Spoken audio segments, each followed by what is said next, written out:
વિદ્યાર્થીઓની tuition class બહાર મૂકેલ સાયકલોની ચોરી કરનાર રીઢા આરોપીને પકડી પાડી. આરોપી દ્વારા ચોરી કરેલ 15 સાયકલો શોધી કાઢતી વડોદરા શહેર ક્રાઇમ બ્રાન્ચ.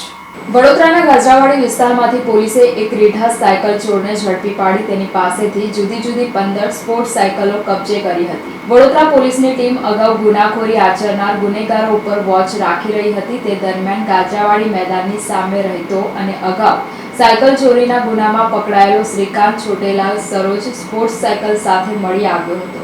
પોલીસે સાયકલ વિશે પૂછપરછ કરતા આ સાયકલ તેણે ચોરી કર્યાની વિગતો બહાર આવી હતી. પોલીસે તેની તપાસ પાસેથી કુલ 15 સાયકલ કબજે કરી હતી. આ સાયકલો તેણે પાણીગેટ, કારેલીબાગ, વારસિયા તેમજ અન્ય વિસ્તારમાંથી ટ્યુશનની બહાર ઉઠાવી હોવાની વિગતો ખુલી હતી. સાયકલ ઉઠાવવામાં શ્રીકાંત સામે અગાઉ 28 ગુના નોંધાયા હતા, જેમાં 25 ગુના સાયકલ ચોરીના હતા. પોલીસની પૂછપરછ દરમિયાન તેણે મોટાભાગની ખુલ્લી સાયકલો ચોરી હોવાની અને 200 થી 1000 રૂપિયામાં વેચી દેતો હોવાની વિગતો ખુલી હતી.